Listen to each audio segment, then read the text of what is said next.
fairly concerned about coming here today with the press and, of course, all the distinguished and very learned people here. And now I find my wife is here, so I'll also be graded tonight on how I did.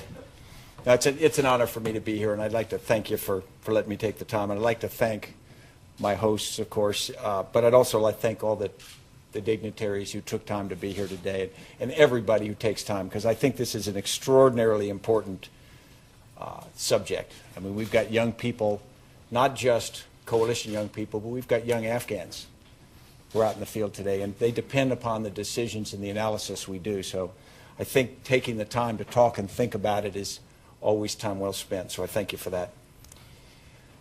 I think I'm privileged to speak here today, of course, as the commander of NATO's ISAF forces, representing the people from 42 troop-contributing nations. I represent them today, and hopefully I will do that well. And of course, as you know, I have a British deputy, Lieutenant General Jim Dutton of the Royal Marines, who's been my deputy now my entire time there, and he's almost finishing his year here, and he'll be replaced by another great British officer, Lieutenant General Nick Parker. Before we go on, I'd like to recognize the enormous sacrifice that families here in the United Kingdom have made. As you know, that the losses we have suffered are significant.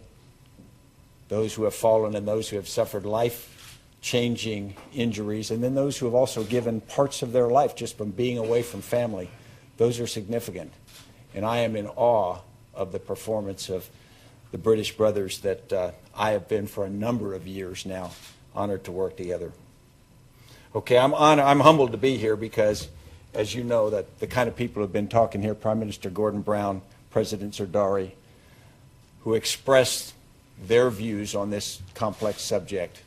I don't pretend to be in their category, but I do believe that I can offer some perspectives, and we'll try to do that today. What I'd like to do is, I thought I'd pose 7 questions, and then I'll attempt to answer them. If this works according to my plan, that will totally exhaust your appetite for the issue, and I'll depart this room to wild cheers and lucrative job offers. If my plan fails, as most of my plans do, I'll be happy to field any questions we have time for. Here are the 7 questions.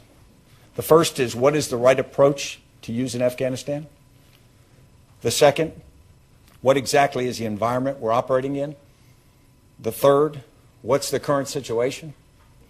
The fourth, who's winning?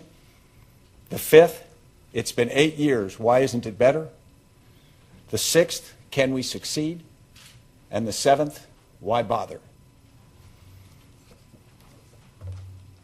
Okay, what is the right approach to use in Afghanistan? People ask me that all the time, and then many people offer their suggestion on what they think it is. And there are a multitude of approaches of what to do. Some people say we should focus on development primarily. Others say we should do a counter-terrorist focused fight, because this really started after 9/11 and al-Qaeda's strikes. Other people say we should do counterinsurgency, or COIN for short. And then there's also a paper written, I don't know if you've seen it, that recommends we use a plan called Chaosistan, and that we let Afghanistan become a Somalia-like haven of chaos, and then we just manage it from outside. I arrived in Afghanistan in May of 2002, and I've spent a part of every year since then involved in the effort. I've learned a tremendous amount about it, and I will tell you, every day I realize how little about Afghanistan I actually understand. I discount immediately anyone who simplifies the problem or offers a solution or says, they raise one finger that says, this is what you got to do, because they absolutely have no clue of the complexity of what we're dealing with. In Afghanistan, things are rarely as they seem, and the outcomes of actions we take, however well-intended, are often different from what we expect. If you pull the lever, the outcome is not what you've been programmed to think. For example, digging a well. That sounds pretty simple. How could you do anything wrong digging a well to give people clean water? But yet, where you build that well, who then controls that water, which water it taps into, all have tremendous implications, and they create great passion about it. If you build the well in the wrong place in a village, you may have shifted the basis of power in that village. If you tap into underground water, you have actually given power to the owner of that well, if someone has control of that well, that they didn't have before, because the traditional irrigation system, the Carcrest system, was community owned. If you dig a well and contract it, and you hire one group or one person over another person, you've made a decision that maybe in your ignorance tips the balance of power or perception in that village.